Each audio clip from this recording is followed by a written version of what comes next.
February 13th, 2017. A day that should have been ordinary. A day off from school. Two best friends deciding to spend their afternoon doing what countless teenagers do.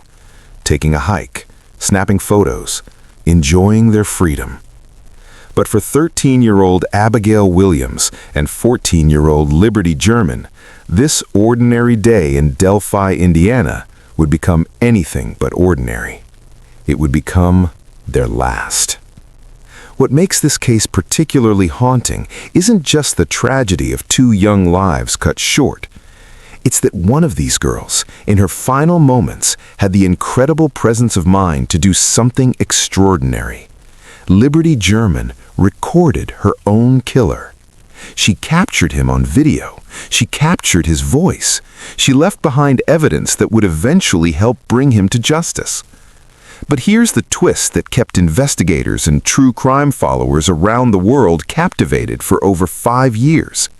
Even with photographic and audio evidence of the suspect, even with his image plastered across news stations nationwide, even with his voice echoed in millions of people's minds, the killer remained free. He walked among the community. He went to work every day. He lived a seemingly normal life. This is the story of the Delphi murders, a story of innocence lost, of a community shattered, of an investigation that spanned over half a decade, and of how a monster hid in plain sight in a small Indiana town. This is a story about Abby and Libby, and this is a story about justice delayed but not denied. To understand this case, we need to understand who Abby and Libby were, because they weren't just victims. They were real people with real lives, real dreams, and real futures that were stolen from them. Abigail Joyce Williams, known to everyone as Abby, was 13 years old. She was described by those who knew her as kind, artistic, and thoughtful. She loved sports, particularly softball, and had that infectious energy that drew people to her. She was the type of girl who could light up a room just by walking into it. Liberty Rose Lynn German, called Libby by her friends and family, was 14. She was Abby's best friend, and the two were practically inseparable. Libby was known for being mature beyond her years, responsible, and fiercely loyal to those she loved. She had a passion for photography and was rarely seen without her phone, constantly capturing moments with her friends and family. This habit, this love of documenting life's moments, would prove crucial in ways no one could have imagined. The girls lived in Delphi, Indiana, a small town of about 3,000 people. It's the kind of place where everyone knows everyone, where kids ride their bikes freely through neighborhoods, where parents don't think twice about letting their children explore the local trails. It was, by all accounts, a safe community, a place where something like this simply didn't happen. Abby and Libby were more than just friends. They were like sisters. They had sleepovers, shared secrets, made plans for their futures. On that February day in 2017, they had the day off from school and decided to do something they'd done before: hike the Monon High Bridge Trail. It was a decision that seemed perfectly innocent, perfectly safe, perfectly normal. Parents in Delphi had been letting their kids explore these trails for years. There was no reason to think February 13th, 2017 would be any different. But it was different. Because somewhere in those woods, on that abandoned railroad bridge, evil was waiting. The morning of February 13th started like any other. It was unseasonably warm for February in Indiana, reaching into the mid-40s. Perfect weather for a hike. Around 1 p.m., Libby's older sister, Kelsey German, dropped the girls off at the entrance to the Monon High Bridge Trail. The plan was simple. The girls would hike, take some photos, enjoy the afternoon, and Kelsey would pick them up later. They agreed on a pickup time of around 3 p.m. The Monon High Bridge Trail is a popular spot in Delphi. It features an old abandoned railroad bridge that stretches 63 feet high and about 850 feet across a creek and valley.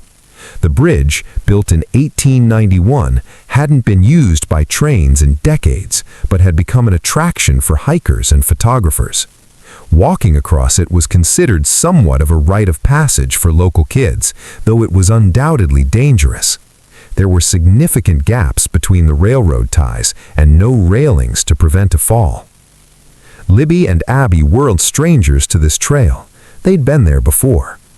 As they made their way toward the bridge that afternoon, Libby did what she always did. She documented their adventure on her phone. She took photos, she captured videos, she was creating memories, just like she always did.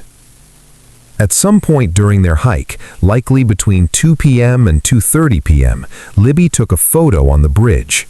In the background of that photo, barely noticeable at first glance, was the figure of a man who appeared to be following them. This wasn't unusual in itself. The trail was public after all.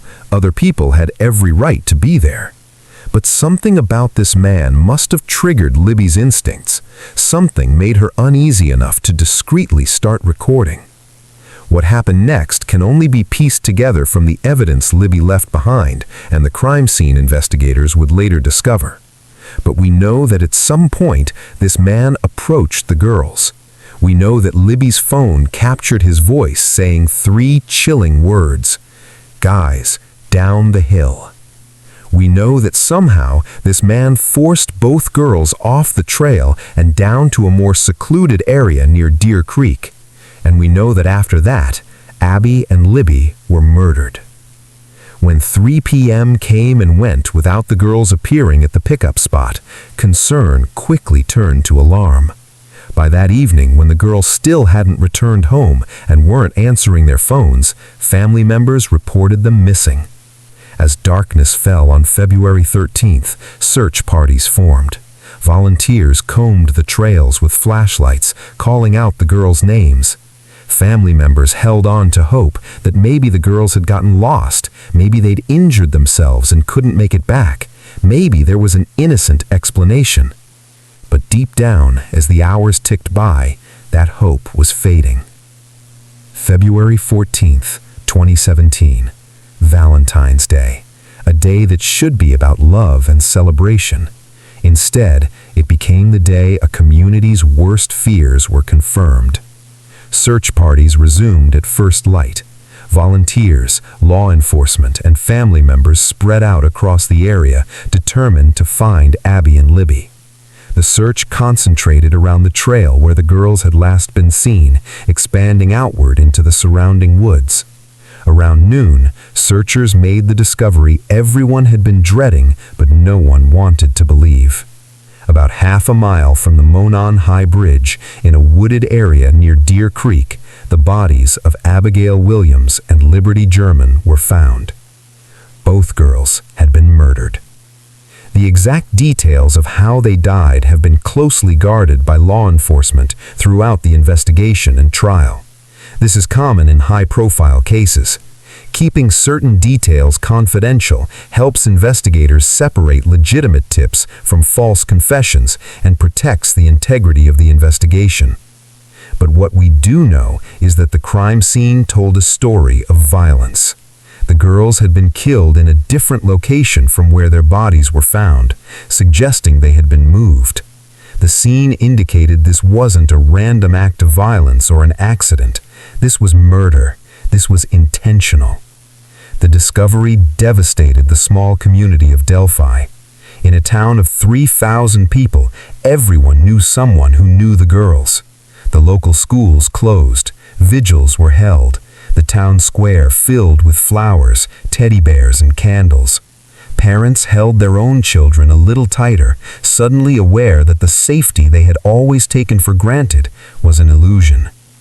But even in the midst of this horror, there was something investigators didn't know yet, something that would prove to be extraordinary. Libby's phone was recovered from the crime scene, and on that phone was evidence. The kind of evidence that should make solving this case straightforward. the kind of evidence that would give investigators their best chance of identifying and catching the killer. Libby German, in what were likely the most terrifying moments of her young life, had the management to record what was happening.